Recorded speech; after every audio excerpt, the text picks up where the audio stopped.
Hello and welcome to episode 49 of FPL Apprentice, formerly FPL Journey to 10K. Now, I usually open up by giving you all of Matt's background in FPL, telling you why he is one of the best players to ever play the game and how lucky we are that he is our mentor.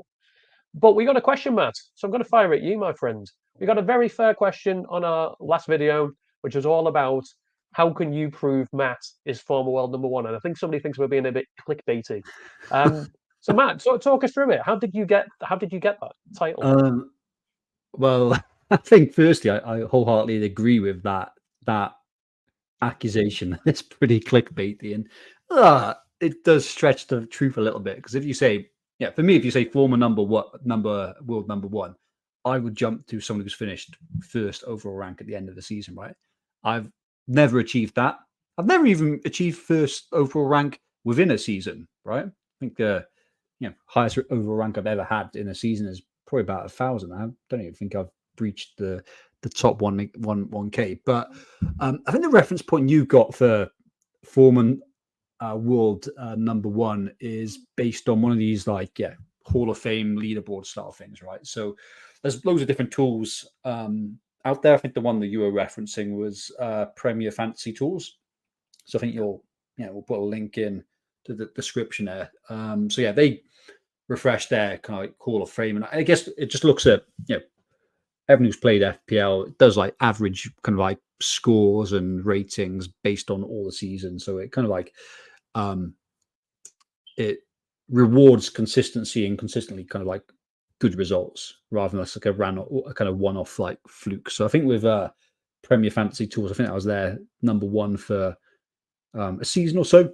Around 2 years ago, I think I'm number 9 on that leaderboard at the moment. But there's other tools out there. So there's a really good one by FPL Research. I think I'm definitely top 50 on that one. And then there's like the original one, which is like the Fantasy Football Scout Hall of Fame. And again, they've got their own methods, but essentially it's got, okay, what's your average rank, your average points, and let's do a leaderboard based on that. And some of them weight and give emphasis to like present seasons more than past seasons, but it's kind of like one of those things that just looks at average ranks over previous seasons, right? So you're stretching that definition of truth a little bit, so I agree with that, but you got to hustle, you're trying to grow this channel, so hustle. And I'm also, what I'm hearing there is you're former world number one when it comes to how consistently good you've been at the game over the entire duration that you've been playing it, rather than a one-off.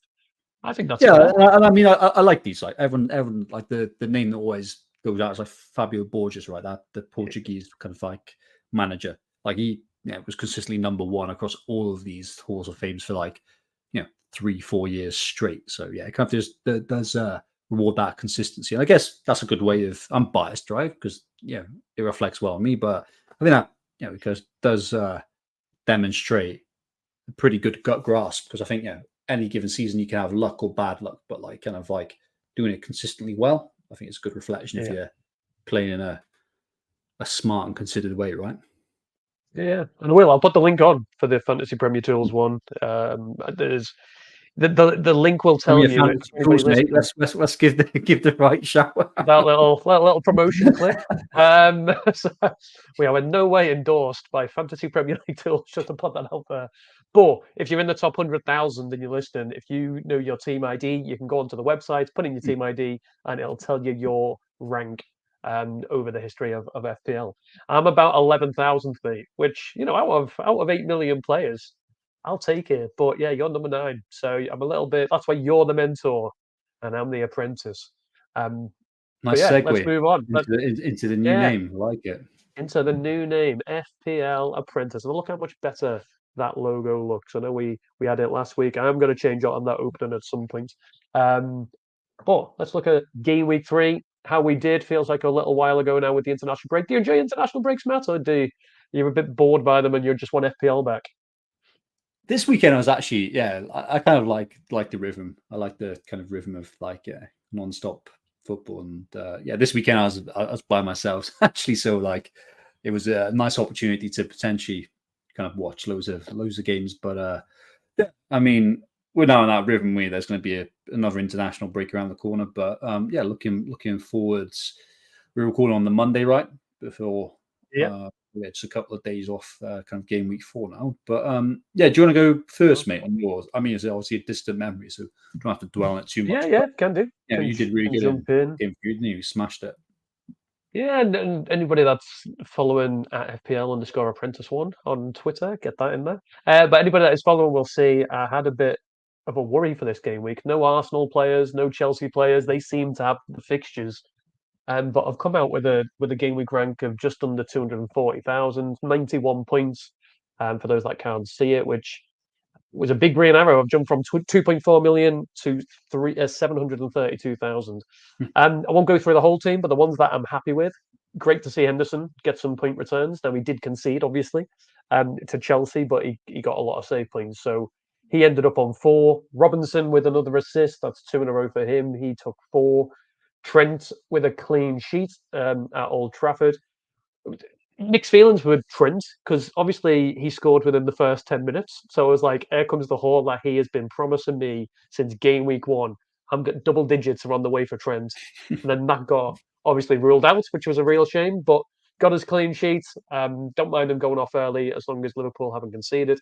Appreciate it. Bradley's just as good. And I think this is going to be a common thing. If anybody's got Liverpool defenders, Slot likes to protect his players for what the research I've done as a Liverpool fan likes to protect his players. So he'll likely keep going off in the 70th. Quite happy with that.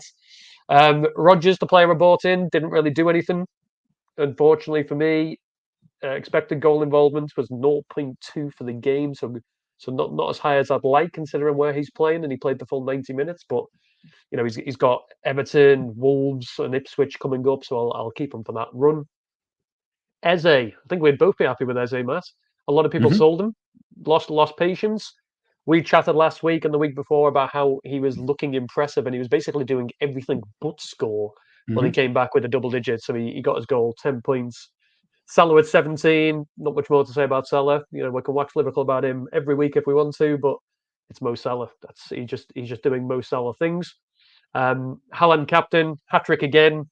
Wasn't even close to triple captain in him. So people were asking me, well, why didn't you do that? Well, I was never going away at West Ham. I think that's his first hat trick away from home for Man City, if I'm not mistaken. So, but yeah, 17 points for him on double to 34. And then Isaac, who we'd been getting a bit frustrated with, he got himself a goal. He got a 3 bonus as well, took him to 9. Yeah, Gibbs White. Gibbs White was a frustrating one this week. He ended up on 1 point. And the reason he was frustrating is he had an expected goal involvement in that game of 0.83. So to not come away with a return was annoying. And he also got booked in the last minute of injury time. So that was even more frustrating to end on a 1. And I'm looking at him. I appreciate you've got him as well, Matt. I don't know what your thoughts are, but I'm looking at Gibbs White. And he's got Liverpool away, Brighton away, and Chelsea away in the next 4. So I feel if I'm going to move a player on, and we'll come on to my team later, but he's probably the one I'm looking at moving on. But yeah, for a week in which I thought I was going to fail, mates, I've probably had my best game week of the season. I know there's only 3 weeks, granted, but this is my best game week of the season so far. So yeah, that was a long-winded way of saying I had a very good week, Matt.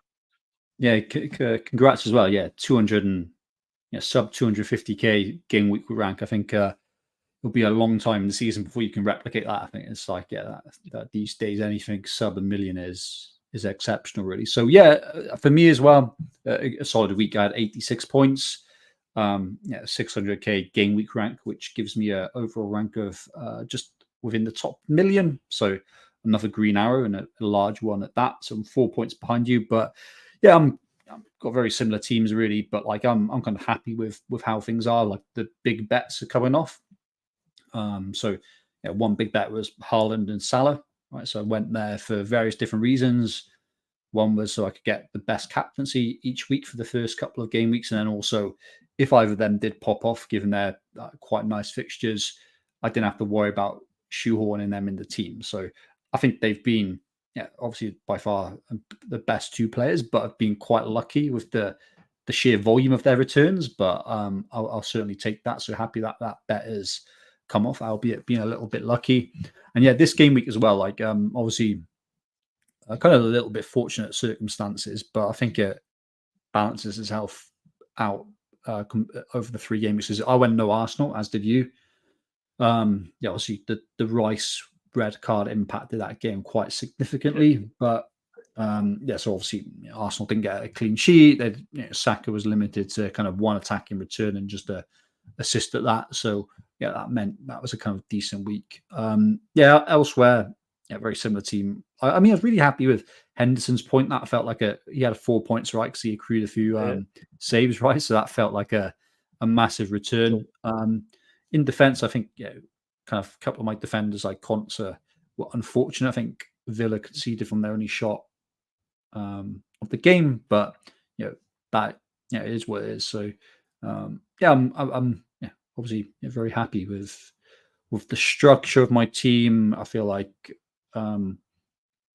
luck is kind of balancing itself out so far. Like I've been lucky with Salah and Haaland. There's been other players I've been less fortunate with, but it seems to be kind of balancing it out. So yeah, kind of happy with where I am, and I feel like don't know about you, but got to feel quite confident in myself in terms of knowing the finger on the pulse in terms of the direction of what's happening with teams. Feel quite certain in what I'm going to do. So that's always good. It's an interesting one, isn't it? I saw a bit of tongue in cheek from you on Twitter. You've now 980k, and you mentioned, I don't know what week it was, you broke the top million last season, but it was way down, right? And I had to look back after reading your comments. In game week 3 last season, I was 70k in the world, and it was because Matty Cash absolutely had a stormer and just threw me right up the rankings. But to your point there, I dare say I feel like I'm more confident in my team this season, despite the fact I'm 600,000 places behind where I was.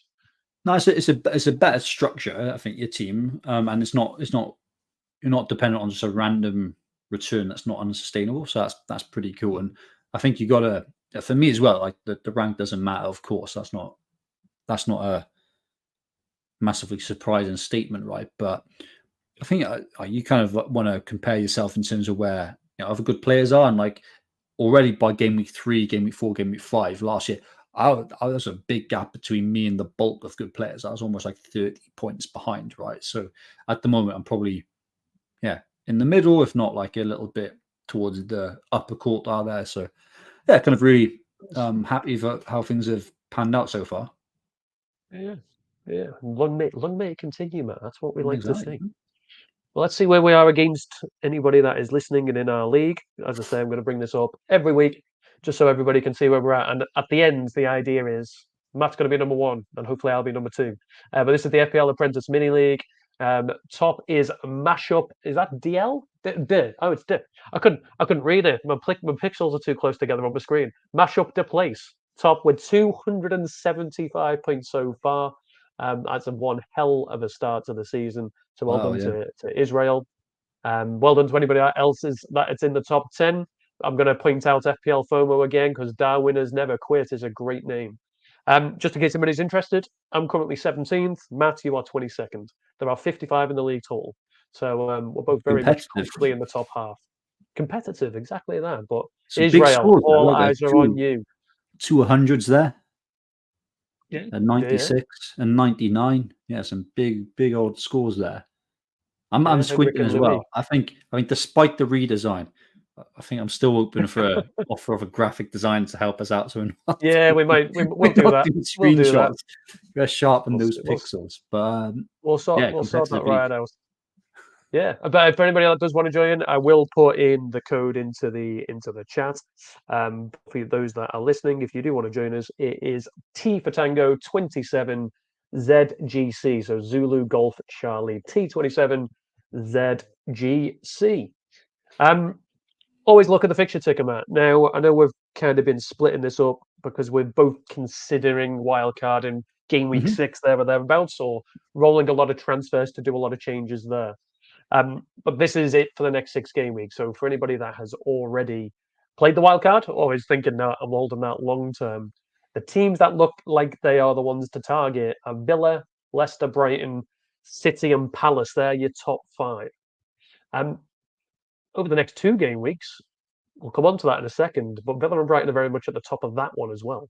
Yeah, I mean, it's quite kind of interesting here because, like, I think when you play wildcard, people have to play the long term. So I think a few people are actually doing a game week 4 wildcard. It seems there's quite a few of those. So I think this is a useful reference point, not to be too short term in your thinking. But yeah, there's some teams here that over the short term won't be appearing here. I think Liverpool's quite a notable absence here. I know the next up until game week 6, they're really, really nice.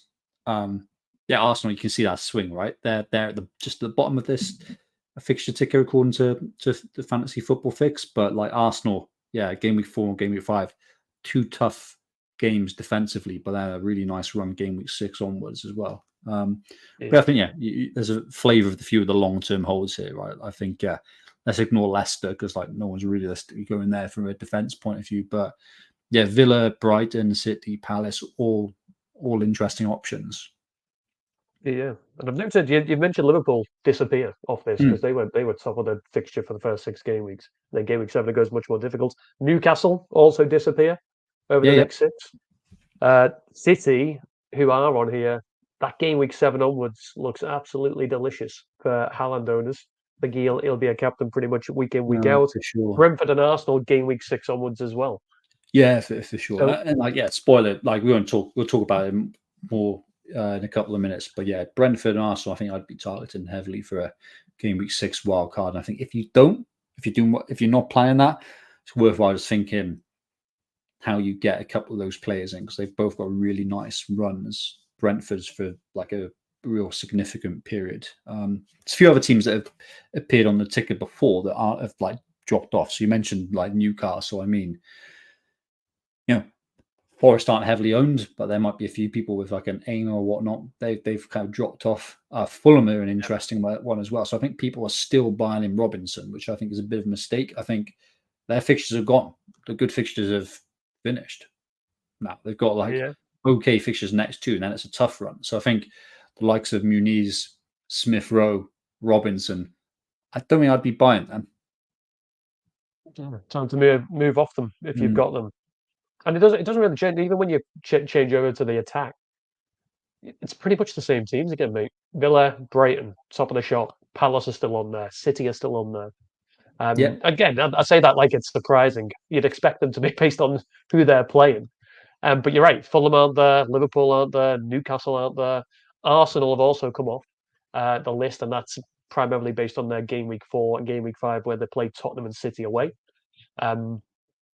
But yeah, same teams. Now, when we change it to the next 2 game weeks, so if you are going into your wild card in game week 6, again, Villa and Brighton top of the shop. Probably know where I'm going with this, Matt. If you've got two free transfers, you've got 3 free transfers this game week, haven't you? But say you've got 1 or 2 where you get and you're going to wild card in game week 6. Who are you buying? Team wise, we'll come on to the players in a second. Brighton, Villa, and Liverpool, and like Eze if you don't own him, of course. But like as you can see, like Palace are 3rd best from an attacking point of view. The next 2 game weeks, obviously, like the caveat you give here, as we always do, is not weighting based on how good the team are themselves, right? So, Man City and Arsenal, like despite not appearing here, probably gonna do pretty decent from an attacking point of view, just by nature of how good those teams are. But like, Liverpool, Brighton, Villa, and then probably Eze. Yeah, those are the teams both from a defense and attack that I'd be looking at. Is that you suggesting Adam Armstrong's not going to be scoring the 2nd most goals over the next 2 game weeks this coming up? Is that what you're trying to suggest? He might. Like, he might have something to say. He must about be a hold. If anyone's got him, like tongue in cheek, but he must be a hold, right? Surely. For United and Ipswich in game week 6. Both at home. Game week 5, should I say? That's not a bad fixture at all. And he's playing. I think he's a buy. Out of interest, then. So again, I'm throwing you on the spot because I never said I was going to ask you this, but you've mentioned there's a lot of game week 4 wild cards. I don't know whether you've had a look at put one together yourself or not, but based on the next 6 game weeks, which I've just brought back on for you, which teams would you target over if you're on the wild card? Would I target? who would you like? What teams would you target? Because Villa and Brighton are top of still, so but Well, it might still be Villa and Brighton. Villa, Brighton. Like I'd have a few Brentford players as well. Like I think you can play in Bumo like any game. Like I'd Yeah, be fine playing them against City or kind of Spurs. I might go with Flecken as well, right? So I'd have a bit more Brentford players. Yeah, Villa, Brighton, Brentford would plus an Eze. They'd be like the glue, and then I'd still try and have 3 Liverpool based on the real short term fixtures, and then have a plan of how I can move them to Arsenal players. I'd yeah, I'd still have Haaland. I think. yeah.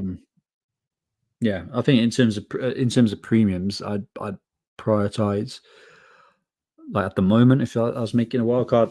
Yeah, obviously they're more expensive. So yeah, but like yeah, Haaland, then Salah,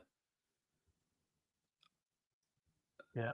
then Saka. And I think Salah. yeah, I Yeah, think with Saka, Salah. you can still play him, and then you want him from game week 6 onwards. So like yeah, it's better having him. I'd probably avoid Chelsea and Palmer. Avoid Palmer. Hmm.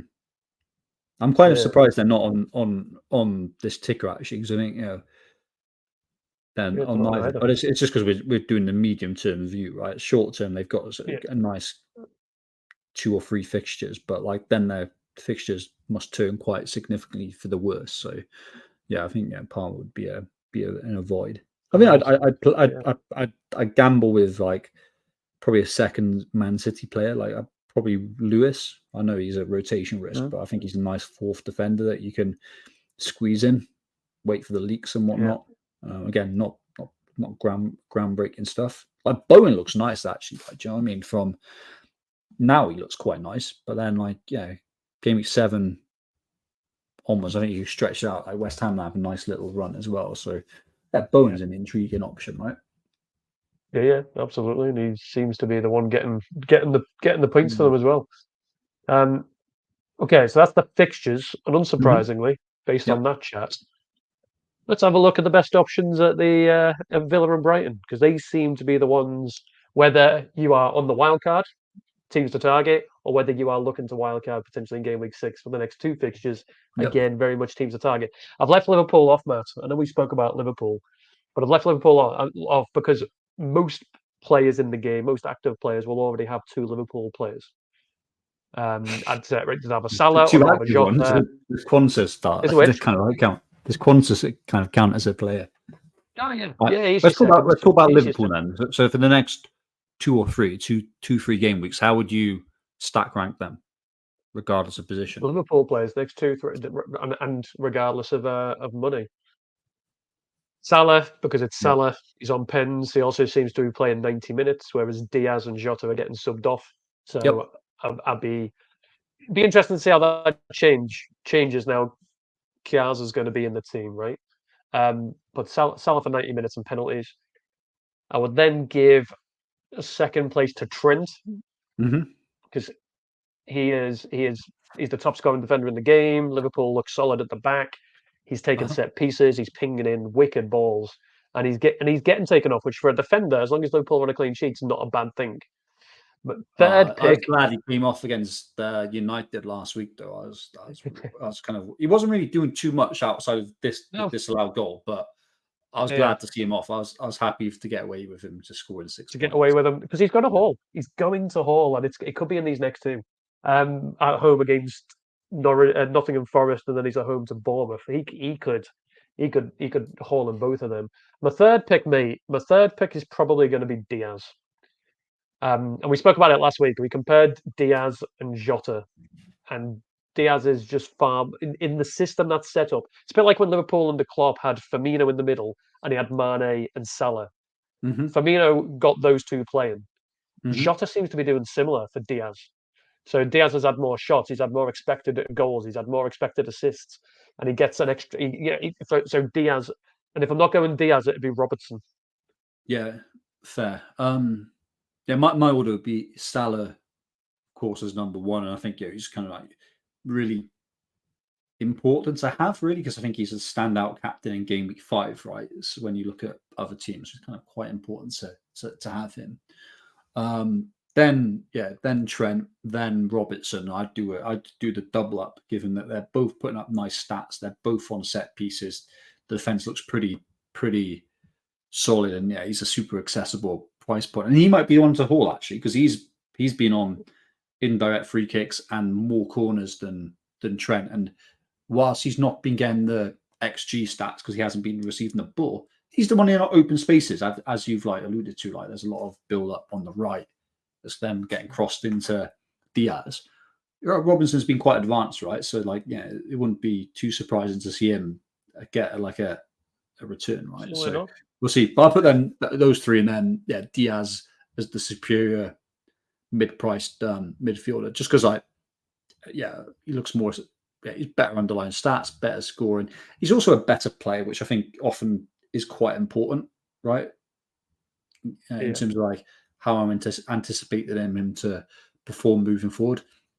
I won't be buying him given he's in South America international break and will be playing heavy minutes for during the break, right? And then there's Champions League. The same applies for Jota, really, excepting obviously not a long flight. But I think there's the minutes and rotation risk, which isn't good for a midfielder. For a defender, it is. I'd put Robertson ahead of Diaz. But Liverpool looking really good.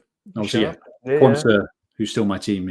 It's right bottom of the pile. But Brighton Villa. I mean, how do you want to play it? You obviously got the stats, but should we ignore the stats for a second? Who would you go from a defender point of view? Defender point of view. Out of both, I'd back Brighton over Villa purely because I've already got Conser, right? So I'd be backing Brighton, and I would probably. I'd have said Veltman, but he's got a yellow mark, right? So I'd be going Dunk just for set piece aerial. I mean, why complicate it? Dunk.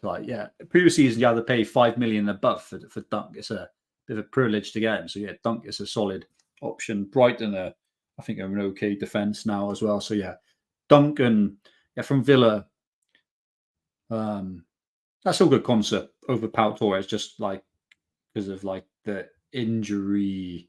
He was injured quite a lot last year. Torres, he was in and out. He's a better player than Concert, but the Nelders.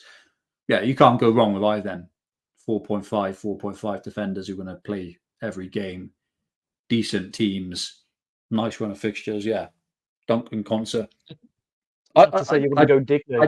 I'd ease towards Concert because I think Villa they are a better team, right? So I'd ease towards Concert but both great options. I wouldn't complicate it beyond that. I'll go Digne now. No. Yeah, is that a pain of the past? He's one of those players every season that seems to just hurt you when you own him. Well, does Matheson play though? He's the new side. He can compete with Dean, right? Maybe. I don't know. Just he seems to have got the 3 starts so far, but maybe an embedding period for a new signing. That's where Matheson plays because Cash was on the other end, and now it's he's injured, right? So it's that guy who's 4 million and another 4.5 mil will fight for that place. So Matson's on the left, right? So kind of Dean, especially when Champions League could be dropped or rotated at any given time. Conser ain't getting dropped, right? And same applies for Dunk, right? I think any other one of the Brighton defenders could, for whatever reason, disappear for a game week or two, right? So those two are the best options. Martinez is obviously 5 million, and then Brighton, they got 2 keepers, right? It's interesting because Steele started for 2, and then he got benched for the 3rd game. The Bruggen's a better player, right? So he'll be the start the long term. But I think he must have been injured or something. But I won't be going keepers. But defenders, Conser and Dunk by some margin. Then attackers gone. How would you stack rank them? So this is where the stats are coming in, pal. Because I genuinely think I'm looking at Brighton and Brighton only at the minute. Because if I'm going Villa, it's got Watkins. And Watkins only. Okay, talk about Watkins for a second. What's your assessment of him? So against Arsenal, he had 2 chances he should have absolutely buried. He's Uh-huh. been getting the expected goal. The expected data is there, so you'll see. I appreciate we don't want to look at data, but I can't help myself, mate. So he's had expected goal data, expected goal involvement data of over 2 in the 3 games, but he's not even playing the full games. He's been getting taken off in 60 minutes because he's coming back from the Euros and getting eased back in. So his expected data is per 90 is very good. He's only got an assist, but he's at home to Everton. Everton are conceding goals. And this is I think this is very much a game where Watkins, if Watkins rocks up against Everton at the weekend and bags 2 or even a hat trick, that's not going to surprise me at all. If I'm picking any striker from either team and I can afford him, I'm picking Watkins. What about Duran coming on a regular basis then for 60 minutes and then Champions League coming up? Back Watkins to get the points before he gets taken off the pitch. And Yeah, this is where your coaching comes in, pal. This is um, why I'm the apprentice.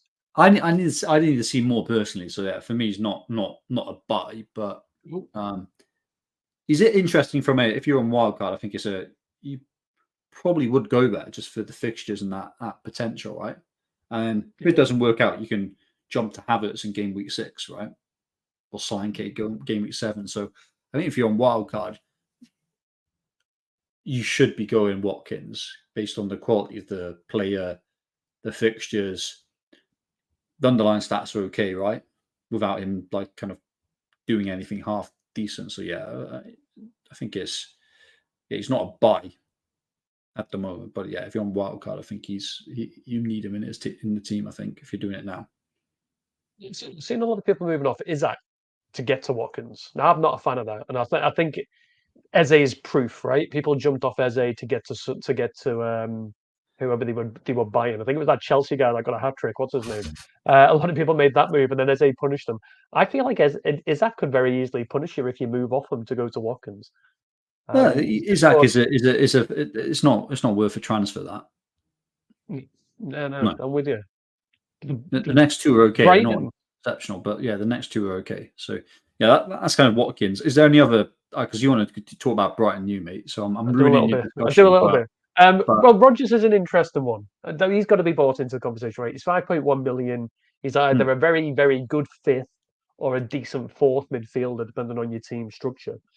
And I'm getting frustrated with the guy. I'm in the under 1 week, but I'm getting frustrated with the guy. But he's total shots 5. That's more than Watkins.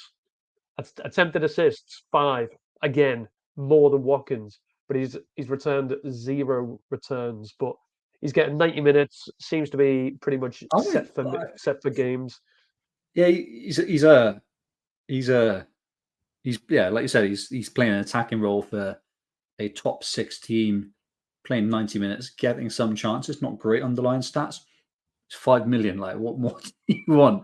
Like, if he Frustrating returns, me. gets any sort of return every 3 or 4 game weeks, you're like laughing. That's brilliant. So, yeah.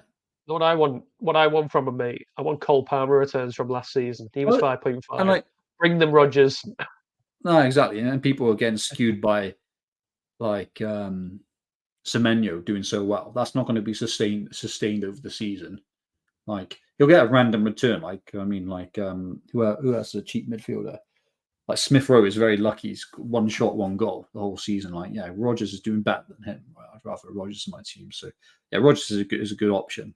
I mean, I wouldn't want him as a long term nailed starter. I wouldn't mind him if he was a rotating um like 7th attacker. Like if he's like the 4th mid rotating with like 4th, 5th mid, that's interesting. If and he's rotating with a striker, that's cool. I don't think I'd trust him yet, like long term. But yeah, he's doing what he needs to do. But I mean, those are the only two valid options. I think Villa have got issues now with just like the injuries. Like with Bailey's Yeah. No, Bailey out is good for Rogers minutes. You'd think, but they've just got loads of quite essential players. So it'd be interesting how they set up and how that out of impacts interest, Rogers. I've noted Rogers 5.1 million, Onana 5.1 million, and he's from an expected FPL points point of view, top of all Brighton and Villa players. And look at the goals: 6 shots, Expected goal data is a 0.96, which is what, 3 times what Rodgers has been picking up. Do you feel there's a shout to go with Onana over Rodgers? Yeah, because he hasn't been lucky really. I mean, he's been getting in the positions, but yeah, personally, it's a bit too soon to tell, right? Because he's kind of like, yeah, it's just the position on the pitch, right? How far up? So he's a box crasher at the moment, right? So box to box midfield, and then he's getting those late runs. Hey, one to look out for, but yeah, I'd prefer at this moment, I prefer Rogers. I mean, Onana's direct replacement of Douglas Luiz, right? And in some ways, is a better player. Luiz did really good even without penalties last year, so maybe there's something that these players are really good in under Emery's system. But yeah, maybe I'm overlooking it, but I'd go Rogers over Onana for the time being, just because of position on the pitch. Get that, and it's not like Onana delivered loads of points for Everton. So yeah, No. I get why Okay. it's a whole. All right, on to your topic now. Your Brighton, Brighton would Brighton, finally. mate, Brighton. Now I've been looking a lot of Brighton because spoiler alert, when we come to talking about what I'm doing this week, it might involve a Brighton player or two. Um, I've noted a lot that like there's only 4 options you're going to pick from an attack, right? Ignore the defense. From attack, you're looking at Welbeck, Pedro, Matoma, or Minter. Mm-hmm, And I've noted a lot are going for Pedro. mm-hmm. Now, I want to ask you about it. So 5.7 million, he's just got away with Brazil, which I'll come on to. But if you look at the stats, and I know again there's only 3 game weeks, but if you look at the expected goal involvement per 90, which I appreciate is your preferred stat, Pedro 0.39. Welbeck, who's playing also as a striker, 0.52. Minter and Matoma, 0.61 each. So out of those 4, Pedro is expected to be involved in less goals. Matoma and Minter also get an extra point for a goal and an extra point for a clean sheet. So based on all of that, why is Pedro the pick? Well, you've done per 90 stats there, and obviously, you've got to times that by the actual minutes they get. So Pedro, surprising, but João Pedro's had the best minutes out of all of them, right? Minter's had the worst, then Welbeck, then Matoma, right? So that evens it out. Thomas played 1 minute more. 1 minute more, Oh, according to this, according to no, fair enough. Fix. 1 But minute. like, obviously looking at this, the expected FPL points scored to kind of fix the first 3 game weeks. Welbeck is 16.98, Matoma 16.41, João Pedro 15.71. Right, you can't really. I'm surprised Minte isn't on there. Yeah, I thought that But myself. like, yeah, that's really close. Like, so it seems like they're all super close, really. So, like, I'd say, yeah, all pretty equal based on those underlying numbers. Why do people like João Pedro? He's on penalties, we'd assume. Yeah. Last year, he scored over 20 goals in all competitions. He can play in multiple positions, which can work in his favor or it can work against him, I guess you could say. And like, I think there's a bit of thing like he's just a bit of a better, more glamorous player, right? Than Welbeck. There's that bias, right? So I think for me that's why I didn't go Chris Wood. I had these biases against Chris Wood.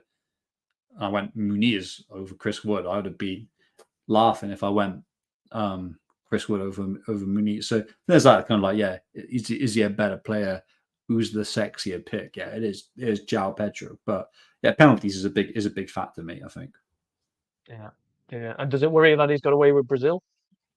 Well, it's not ideal, but not really, because like he'll be back in the UK Thursday morning.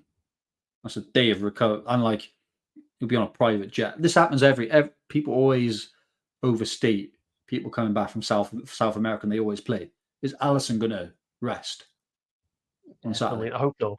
No, I really hope like so. Luis Diaz maybe because there's like good replacements in Gakpo, right? And he'll play like double 90. Will Gabriel for Arsenal be dropped and rested? I think he's really overstated, right? And like João Pedro, he's not going to get any. Realistically, he's not going to get any minutes for Brazil, right? So it should be a bit of a morale boost, if anything. And then he's chilling out, feeling good about himself on a private jet back, resting. Yeah, it's not an issue. Yeah, with you. And now I'm going to flip the tables. I ranked Villa and Liverpool, you're ranking Brighton. In which order? Include the defence if you want. Who are your three and in what order? João Pedro, Minter, Matoma, Welbeck. That's taken into account price as well. So I think Matoma is probably better than Minter as an option, but like that 1 million extra, I think you could make work. You can do with it. Yeah. I get them. There you go. That's I've been dying all week to talk to you about Brighton. So that's that. What was your order? You didn't say. What did you say your order was? We'll come on to my order when we look at my team in a Fair sec. there'll be conversations. On to captain pick. Now, captain pick has usually this season been pretty straightforward. This week, you've got Salah at home to Forest, and you've got Haaland at home to Brentford. So I don't think it's as clear cut. I've got my favourite and who I'm going to be captaining. What are your thoughts? Yeah, I'll be captain Haaland. Yeah, I'll be doing the same. So, quite simply, mate, if you want the stats to back us up, I've got them. I've always got the stats. Expected goal involvement per 90. Haaland 1.31.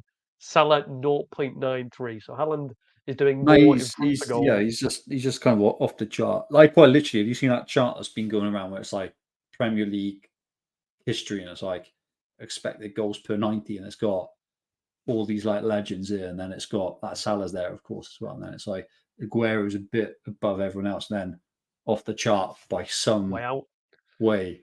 I think if I'm not mistaken, I watched the West Ham game when he got the hat trick. When he scored his second, I'm pretty sure the commentator said that's 60 goals in 60 Premier League games, and then he scored another. So he's now got more goals in the Premier League than he's got. No, He's got games. it's not. Yeah, it's not surprising. I think kind of interesting about Foden, right? Like what happens with Man City moving forward?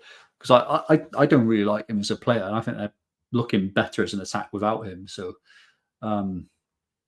yeah, I think it's been De Bruyne and Silva being pretty involved. I think it's been working in Haaland's favour, just being better players. But yeah, I mean, I'm captaining him. Yeah.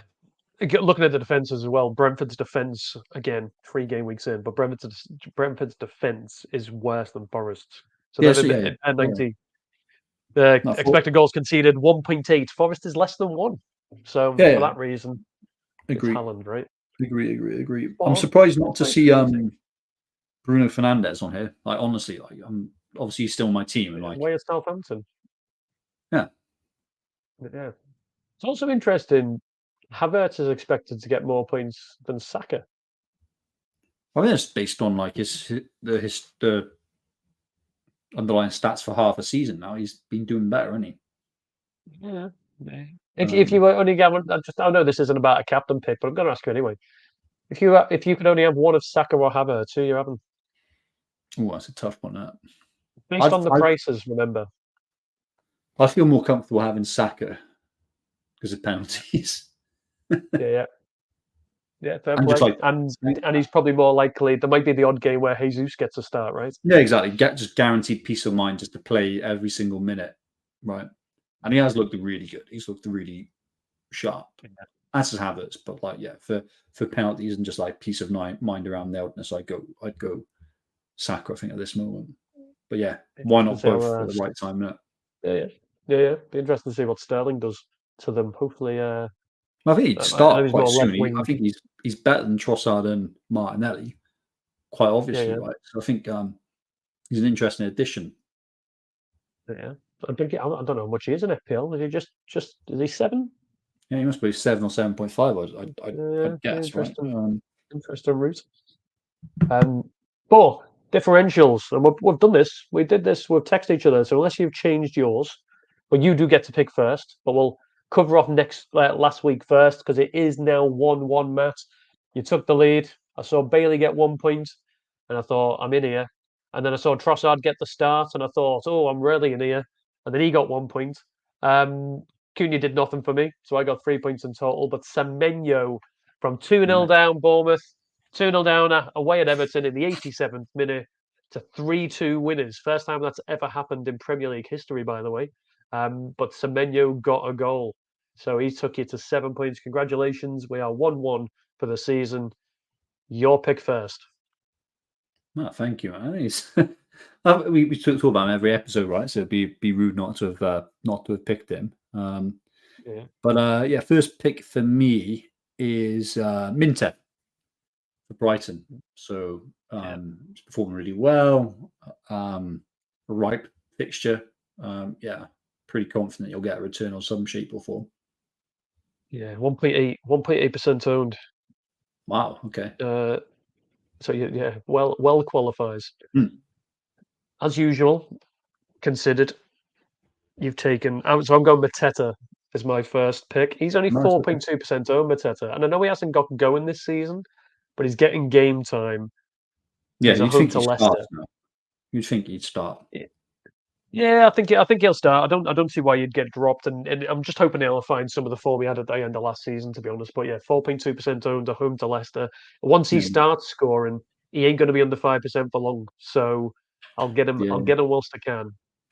No, I like that pick. I like that pick. Yeah, obviously he's got the potential to go off. So yeah, respect that one. Second pick for me, I'll go Schloberslide again. So 2 returns in 3 for Liverpool. Looks pretty fundamental for their attack, playing as that kind of like advanced A, deep 10, whatever you want to call it. Okay stats, not groundbreaking, but he's getting like expected goal involvement of about 0.3, 0.4 per game. Yeah, scored a nice free kick for Hungary with the international break. So yeah, expected confidence through the roof. So yeah, I'm quite again nice fixture for Liverpool, very good team. So yeah, I wouldn't be surprised if he chips in with an assist or a goal. So He needed to do that. Did you see what he did against United? When he should have just put it in the net and he tried to be smart with it. oh yeah. Yeah, I don't know what he was thinking. But yeah, I don't mind that pick at all. He does seem to be getting forward for Liverpool a lot. I'm gonna pick somebody I don't. My second pick, somebody I don't really want to pick, but I've looked through the fixtures and I've looked through the options, and I'm also begging that he starts. I'm gonna have to go Doku again, and I really don't want to, mate. He's 1.9% owned. He has got all 3 starts so far this season, and I During just need him to Grealish get one starts more. though. This is the problem. This is the problem. I'm gonna stick with him. I'm gonna stick with Doku. At home to Brentford. He's dreadful, isn't he? Doug. I'm not happy about the pick, by the way. This is what happens when you second pick. You get to the 4th man. You're like, do I really want this player? But if he starts, it doesn't surprise you if he contributes, right? I don't So, know. It's probably at that stage it does surprise me. do you reckon? Yeah. Too late. He's going to prove you wrong, Matt. He's going to prove you wrong. Doku's going to get me the win next week. Not fair. Or I Mateta. get When the Mateta logic. gets 19 points, it won't matter. Yeah, So exactly.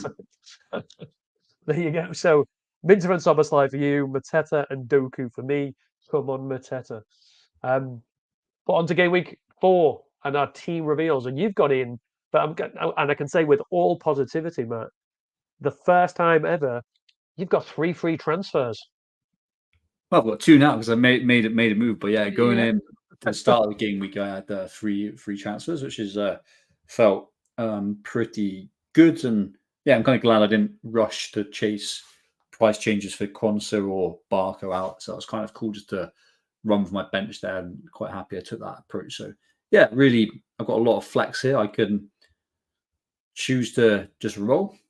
But I'll tell you what I've done already. I've moved Muniz to João Pedro because it's getting a bit fed up with Muniz, right? I mean, yes, isn't a great player, right? He doesn't have a great track record. It's just a little hot spell back end of last season where he was doing pretty well. But I don't think Fulham have looked great, if I'm being honest, going forward. And yeah, Muniz hasn't looked great. The fixture's okay for Fulham, but I think João Pedro, for me, is an upgrade. He's on penalties. He has 2 better fixtures the next 2, and that's the window time frame I'm looking at. And he's cheaper as well, right? So yeah, I brought in João Pedro, and I brought him in just because of the price change, because my preferred move, it was quite tight. So I thought with 3 free transfers, there's limited risk to move Muniz to João Pedro. That was at the time before João Pedro got called up as an injury replacement for Brazil. If I knew he was going to Brazil, I probably wouldn't have brought him in, if I'm being honest, just with that risk of injury. But I'm kind of cool and relaxed with it. So yeah, Muniz is already out for João Pedro, and that's for better player, better team, better fixtures on penalties, right? So yeah, I'm kind of. So who would you have bought in, or would you just kept Muniz? I would have waited a little bit longer, and I would have rode out the price change because I've got a 0.2 million gap for my preferred transfers, right? So I probably would have just waited a little bit, but yeah, I still think he'll play. But Muniz is fine. He's got West Ham, right? But I think Ipswich home is a better game for Pedro, given the quality of Brighton over Fulham. So I've done that move. Rest of my team, looking at the weaknesses, I've got Quansah currently starting. I've got Gibbs White, right? So one active Liverpool player in Salah, and then Gibbs White. Don't want to play him against Liverpool away, nor do I like his medium-term fixtures really. So probably my preferred move is moving Gibbs White down to Rodgers, and I'm perfectly fine with Rodgers, right? Yeah, I think he'll play. He's cheap, plays for a good team, so I'm kind of cool despite them not getting any returns yet. And then I can afford Quansah to Robertson, which I think is a big upgrade. I'd of course prefer Trent, but I think Robertson's like an able deputy for him. To get Trent in, I'd have to do major surgery. I would have had to move Isak to João Pedro, which I think is foolish. I would have had to move Fernandes down to someone. And again, that's kind of foolish because there's no midfield options that really stand out, right?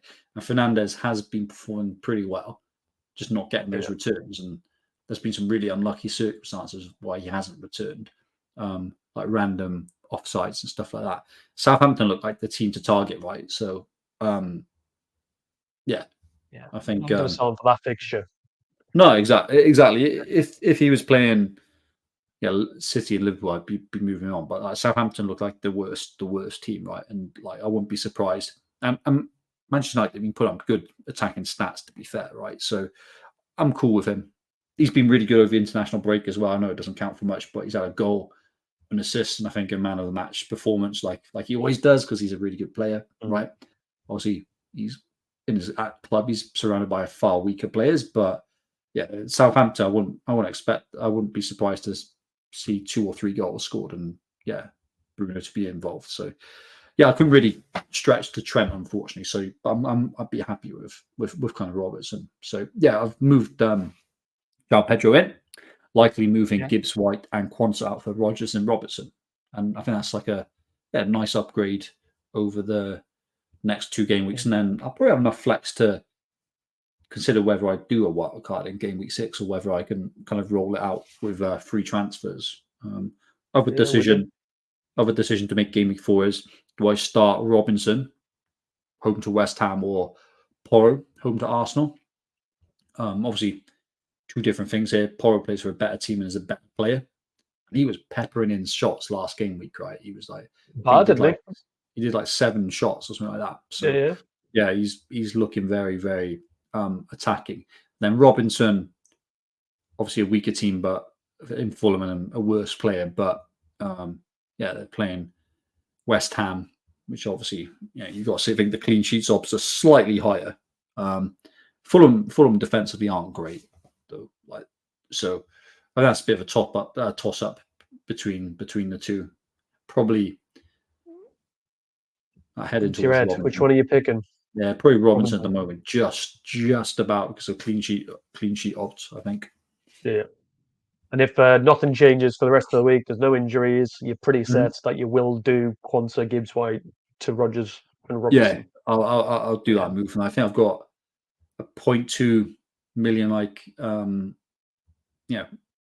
leeway in terms of budget, so I can probably ride out another price drop for Quansah, which he's been on the threshold for a couple of days. So I'll probably do those moves. Now I'll be kind of happy for game week 4 and game week 5, and I think that'd be a solid looking team. Really, everyone would be at home. Pretty favourable, bar Isaac and Fernandez, and they've got easy away games. So yeah, I'd be pretty happy with that team. Nice. Very nice. Mine isn't too dissimilar, as in I'm focusing on a Brighton player. I made up my start 11. I'm fairly happy with, if I'm honest. I'm looking at, again, I'm similar to you. They're all a home, a bar Gibbs White and Isaac. And the one that stands out like a sore thumb to me is Gibbs White. He's away at Liverpool. His next few fixtures I mentioned before. He's away at Chelsea and he's away at Brighton in the next 4. He's not a long-term hold for me. So the Brighton player I'm probably going to bring in is Matoma. The reason I'm going to bring in Matoma and not Minter, the budget doesn't matter to me. I can afford Matoma. I think he's a better option than Minter. Looking at the data, whilst they're both 0.61 for expected goal involvement per 90, Matoma's is more goals focused and Minter's is more assists. And obviously midfielders get more points for the goals. If I'm wildcarding in game week 6 anyway, the budget does not matter to me. So for that reason, I'm pretty set on Gibbs White to Matoma. Then I've got a second free transfer. And it's whether I'm 0.5 in the bank, by the way, so I can afford the Gibbs White to Matoma move. It's whether I use the second free transfer. And if I do, it's Muniz for Welbeck or Pedro, or I'll just roll it. And if I'm honest, I'm looking, you're going to hate it. The stats are telling me Welbeck. And I'll probably play sensibly and through fear and bring in Pedro. But if you look at the expected points over the next 2 game weeks, Muniz is 7.5, Pedro's 7.7, Welbeck's 8.5. So there's not much in it anyway.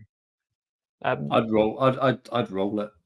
Like one of the reasons why I'm bringing in João Pedro is to get like that Liverpool defender. You've already got a Liverpool defender, right? So bear in mind, like you want to keep flexibility and keep all your options open, and you don't need to dead end into a wild card anymore, right? Your transfers roll after that, so that will just give you more flex down the line, right? So Muniz is perfectly fine. The next 2, like West Ham home's nice. Who else has he got? He's got who's he got in game week 5? I should know, shouldn't I? Considering I was thinking of selling him, I'll find out for you. There is a little bit of FOMO with it. It's an okay fixture, but like, yeah, I wouldn't. I think João Pedro is a better bet than next 2, but it's a 2 game week window. If you look at expected, it's a home to Newcastle. Which isn't an excellent. It isn't a fantastic fixture, right? So, I mean, yeah, João Pedro is probably a better bet, but I wouldn't be forcing that move. I'd do, Gibbs White to Minter, Gibbs White to Matoma. That's cool. Yeah, I do like attacking Brighton fixtures. Which is why I've been looking forward to talking about it all week. But I get your point, because if I can then go into game week 6 with 3 free transfers, because I've had a look forward, and I don't feel like I'm going to need to make one in game week 5. So if I roll it now, well, you can be like really flexible. With 3 free transfers. You'd have the ability to keep Salah for Wolves away if you wanted to, and then play around with like interesting stuff, and like transfers are always useful, right? Yeah. I think if your team, I wouldn't force that move, but Gibbs White to a Brighton player, hold Muniz. I'm not saying I'm going to do that. I might get FOMO, might get the best of me, and I might end up bringing in Pedro. Yeah, it's not bad, but like for 2 game weeks, kind of like only in it not giving you an upgrade elsewhere. I think it's a bit more stretchy. Yeah. But I've already brought him in, right? So I'm obviously a fan. Yeah. I get that, but I know what you're saying about the flexibility. I've got the same 2 players as well, Robertson or Porro, but I'm gonna end up playing Robinson. He's got 2 assists in a row. The reason why not that means anything, right? He was a bit lucky to get that. I know. But I feel like he's more. I think Arsenal are going to beat Tottenham fairly easily, if I'm honest. Sorry to any Tottenham fans that are listening. No, they've looked pretty leaky, and Arsenal look pretty good. So yeah. But I think that'll be a comfortable win.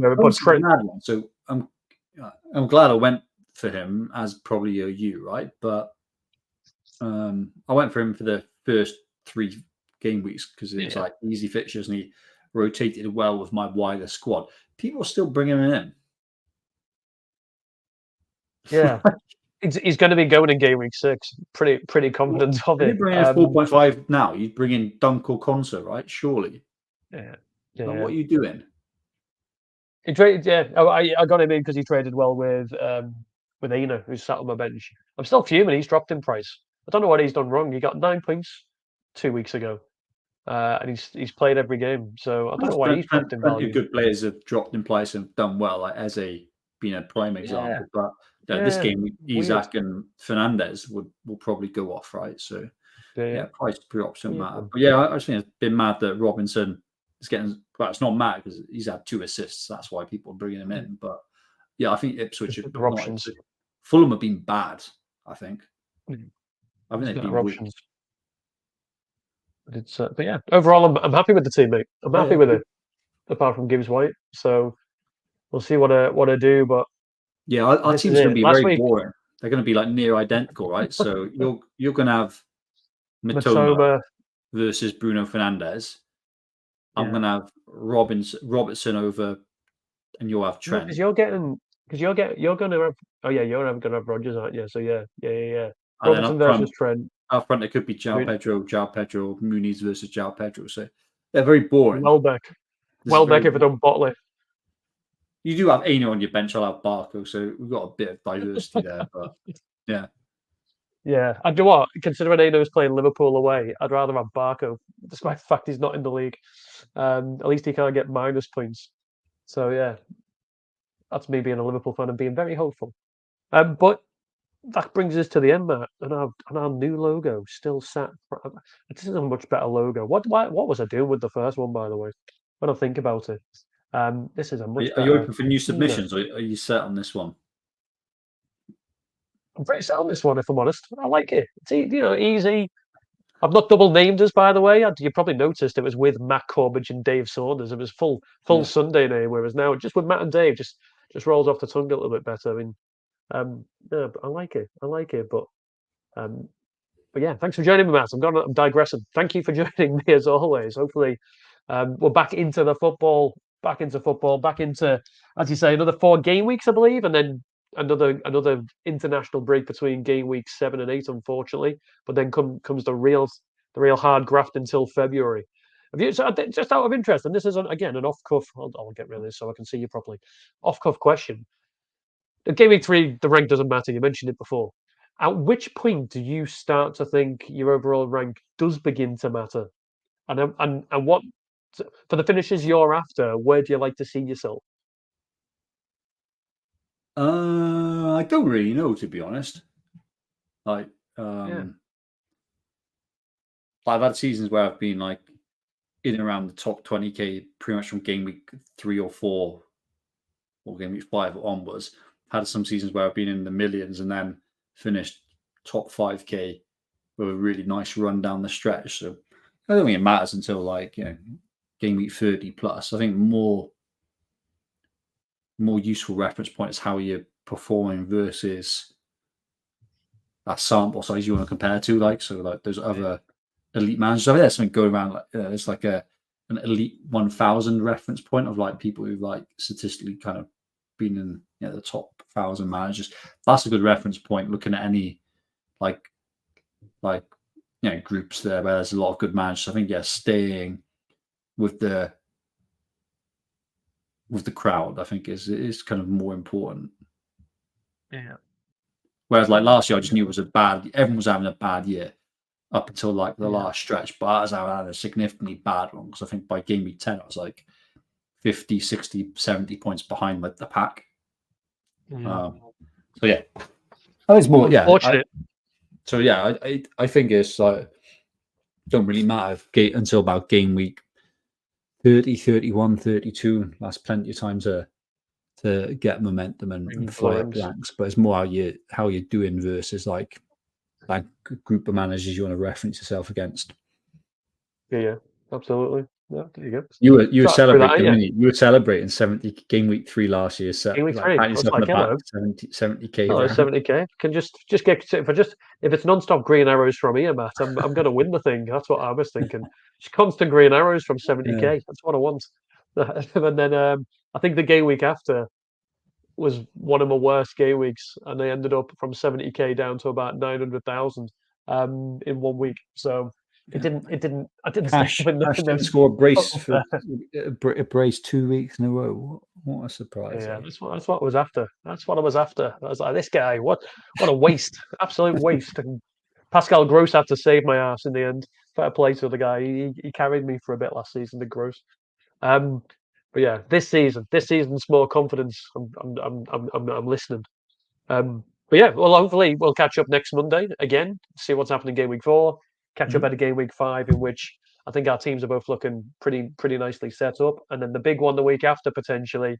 Let's find out who's playing their wildcard match. But until then, enjoy the rest of your week, my friends. Thank you for joining us as always.